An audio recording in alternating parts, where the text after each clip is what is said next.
Hello and Hi. welcome. I'm Sarah Barrick Neal, Gallery Manager with the Glen Arbor Art Center. Today I'm in conversation with Leelanau County artist Dana Falconberry. Dana is many things, a musician, a printmaker, a painter, and more. And in the last few years, she has been creating textile works that combine hand-painted imagery with machine chain stitching.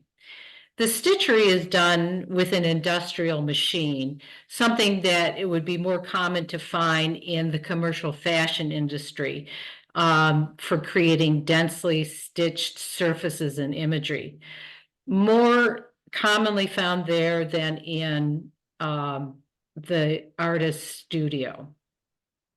Uh, in her exhibition at the Glen Arbor Art Center's lobby gallery, Dana uses this hybrid method to create and continue her exploration and interpretation of native plants local to northern Michigan.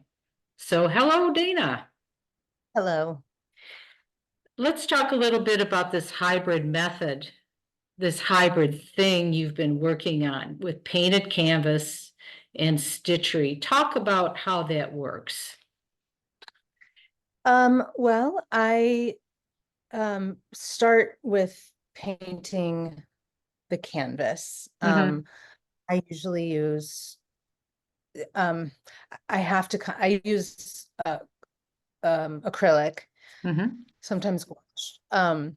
But I have to have like a pretty thin layer in order to stitch on top of it.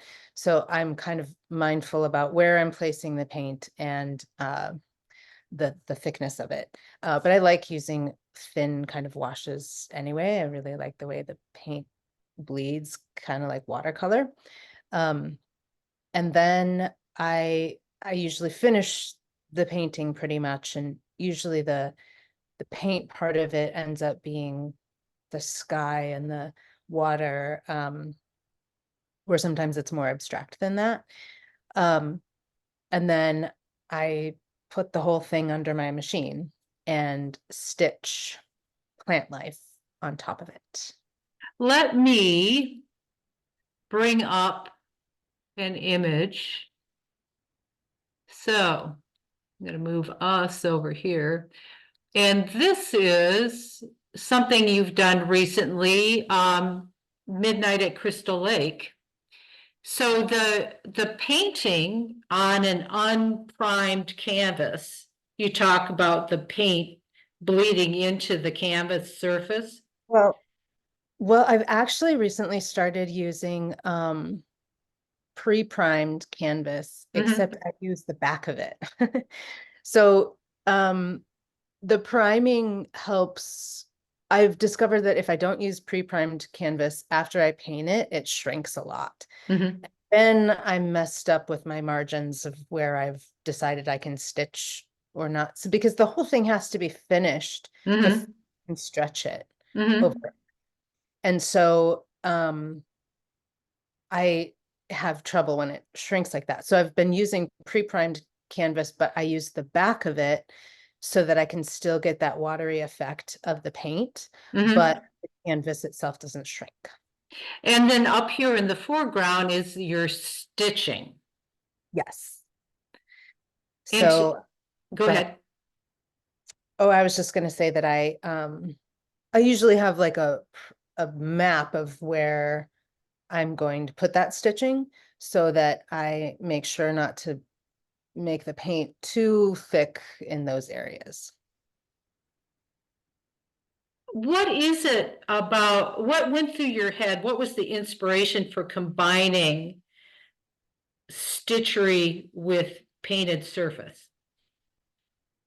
Well, it started through a series of commissions that um, asked me to do specific things, kind of out a little bit outside of my box, which Mhm. I find that often commissions require you to think just a little bit outside of what you Mhm. normally do, which I love. And so it was kind of a series of commissions that ended me up here. Um, and, but artistically, I've kind of come to this conclusion, I guess, because I want the best of both worlds. I want what paint can do, and I want what stitching can do. And when I try to do just painting, I end up, if I were to paint the like in that piece you just showed, if I were to paint the water and paint the sky, great. And then now I have to paint the plants. And when I try to paint the plants, I'm just thinking, man, I wish I could just stitch this. I know exactly what I would do if I could stitch this.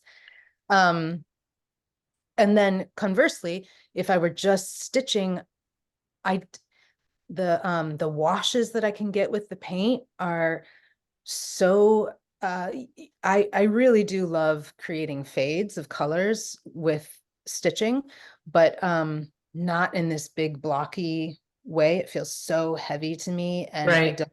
don't love that aesthetic when it's just like all stitched. I want a lot more nuance in there. And so I just started playing with that, and then they really inform each other. And I really like the way they play off of each other. I mean, they're two completely different aesthetics, but when you put them together, they inform each other. And often I'll go back in after I've stitched and paint a little bit more, because what I've done kind of has changed so much because of the stitching I've put on there. So I just love the interplay. It's interesting that you recognize the characteristics of what paint can do, which are these nice fades, subtle fades. And I know exactly what you're talking about when with fiber, you try and get the fades, but it really is it's a brutal, blocky beginning and end, and you don't get the subtlety. Yeah, you don't get the subtlety, and it also, to me, I feel like it becomes about the technique of it, which is interesting sometimes, but sometimes I don't want that to be the focus of the painting. I don't want people to be thinking like, oh, how did she get those colors like that? It can be a little distracting, I guess, to me. Um, I do, I mean, I do love, like, one of my favorite things to do with stitching is to transition from one color to another in kind of bigger blocks. But that's not always, it just ends up being, it feels very loud to me. And I don't necessarily want that for all of the pieces that I'm doing. You were living in Austin, Texas, before you and your family moved back to Michigan and working for a really cool business called Fort Lonesome, which is a clothier in Austin. And this is where you learned how to use the chain stitcher, right? Mhm. Tell us what you did while you were working for Fort Lonesome with the chain stitcher. We did, well, the business has changed a little since I've stopped working there, but we did a lot of custom work, like custom jackets, or they were starting to do some suits, like wedding suits, when I was working there, and now they've moved much more in that direction, and they have a suit maker, and there's a word for that. Becca, she's wonderful. But uh but we did a lot of, like, we did a lot of patches, things that people could wear, and a lot of times people would commission us to, they'd send us their denim jacket, and we would do like a scene on the back of their denim jacket. And I learned so much about art and design. Obviously I learned how to stitch and use that machine, which was a very valuable skill, but I also learned a lot about design, because I would have to take these commissions from people who wanted, like, they'd send us a jacket and say, okay, I want this to represent California, my dog, my relationship with my husband, and pizza. And we have to, like, put all of that into one design. And it just, I just learned a ton. So Yeah, that's what I, nothing like doing it to really learn. Process is a very educational thing.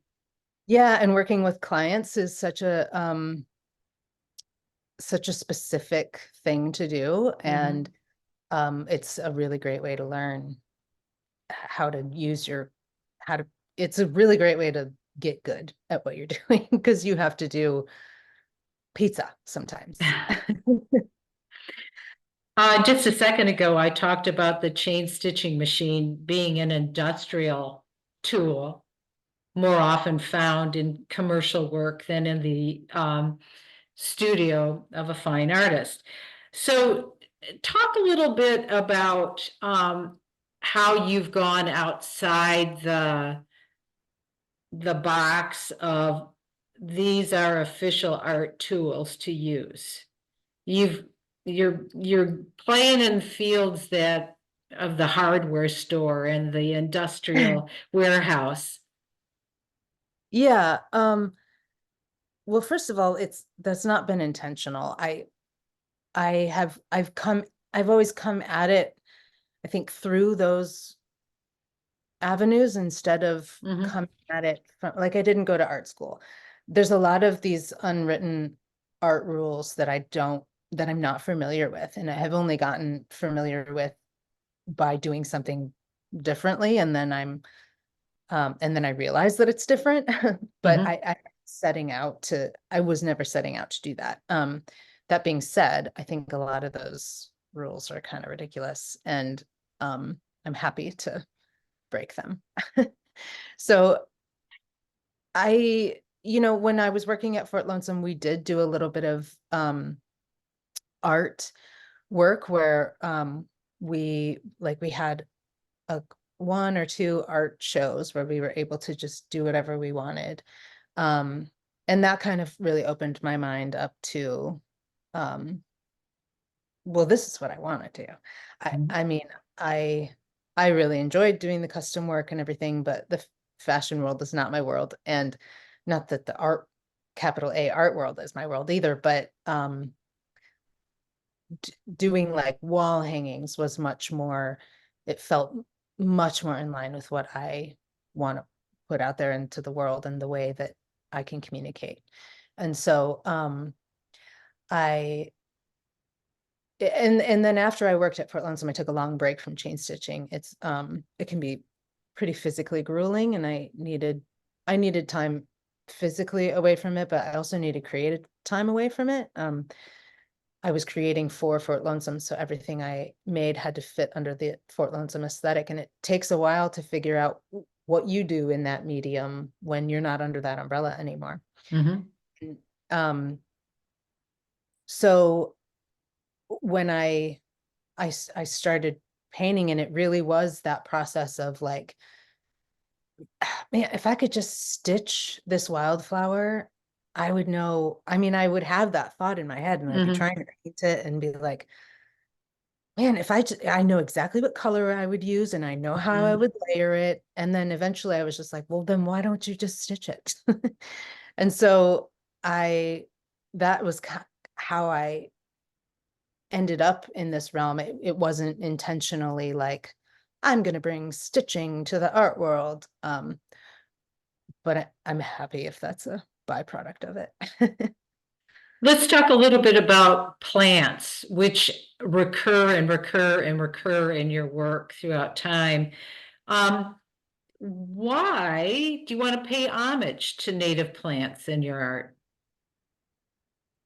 Um, I think there are multiple ways to answer that. One of one of the things that I really feel like I'm trying to do is to be a record keeper, Mhm. uh, and like a journalist of what I see out there. Mhm. Mhm. And especially that feels especially important to me now when a lot of our native plants are threatened. And um, I want there to be a record of their existence. And uh, not everything I stitch is endangered. So that's kind of a small, that's a feeling that I have when I'm working this way. But it's not all of it. I also just, I think that I have learned so much from plants, and I have gotten, I mean, I have leaned on plants heavily in my life and learned so much from them. And I think that they are noble creatures. And if I can, I guess I'm just trying to pay homage to them. And I'm also trying to learn them. And in creating, like every time I create a an image of a plant, I'm learning it and I'm studying it, and it's like an attempt to understand it, and and then a piece comes out of that, you know. But that's, it's a way for me to understand it. You know, I have to understand the leaf structure of something so that I can stitch it correctly, you know. But I also then have to understand, or I want to understand, the movement of that plant and the expression of that plant, and how it reacts to the wind, or how it reacts to sunlight, or um, how it feels at dusk. Um, I'm I'm just studying, you know, because that's what I'm interested in. All that you're saying is about directly experiencing the plants. So talk a Yeah, little bit about what's that involve? Are you down on the ground looking at the moss and the ideally. leaf litter and the ghost pipes that are growing out of it? Yes, yes. I mean, I feel like that's a huge part of my job as an artist, is to look, go look and listen, and that's it. And I I can be better about prioritizing that, but I think it's something to take it's nothing in our modern world leads us gently into prioritizing that. So it's a fight all the time to really commit to that, and set aside time that's dedicated to going into the woods and looking and listening. Um, but if I don't do that, I have nothing to put on canvas. So I have to, and that's how I want to spend my time. And I want to learn the plants that way. My studio is at Cedar North, which is in Cedar, and it's a wonderful place. And it's surrounded by gorgeous beauty. And there are, you mentioned the ghost pipe. I'm obsessed with the ghost pipe. A large portion of my work is focused on the ghost pipe, and there are ghost pipes on that land out there. So I can be in my studio working, and then I'll be like, wait a minute, was it, how does the pedal attach exactly? And then I'll just go out and find the ghost pipe and Mhm. look at it and study it and take Mhm. photos of it. Um and yeah, it's that that feels like when it's working, when I'm doing my job correctly, that's what I'm doing. What would you like viewers to know when they walk in and start looking at your exhibition about what they're looking at? What little piece of information to put in context would you like to share? Um, I think just the simple fact that this plant is here, and this plant is here right now, and that is magic. And Mm-hmm. it's like, look at it. Look at how awesome it is. And look at how noble it is. And um if we can just like focus on the nobility of the ghost pipe for a second, or the maple leaf, or the foxglove, or whatever it is, then like that's what I want. It's just like some dedicated time for that plant, I guess. Um, Plants have standing in the world, and they're so delicate and easy to not see or to step on or to plow under. So you're doing your artwork has many components to it, as you suggested earlier. Um, it's just not going out and making art. Yeah. You mean like as far as my process goes? Well, you have a very specific purpose. You're very purpose filled Yeah. with your work. Um, I'm not hearing you say, I can't wait to get through this phase where I'm interested in plants and get on to fill in the blank. It sounds like the plants are in your heart. Yeah. And yeah, I think it feels like it truly feels like a relationship for Mhm, me. mhm. And you know, like my relationship with the ghost pipe is um a lifelong relationship, and I'm working with them like this right now. But I've worked with them in different ways before. Like I've been chain stitching them. But in the past I have made lino cut prints of them, and or taken photographs of them, or I I uh I just feel like it's evolving Mhm. all the time, just like a relationship with a friend does, you know, and I truly feel like it is that in my life. And so it will always be a part of what I'm doing. Thanks, Dana. This has been lovely. Your work will be on display in the Glen Arbor Art Center's lobby gallery through August 29. Just walk in the front door, everyone. You can come see it as soon as you walk into the building. Or you can view it online at glenarborart.org. Just click on the exhibits tab and you'll get there. Dana, again, thank you. And thanks everybody for listening, and we'll see you next time.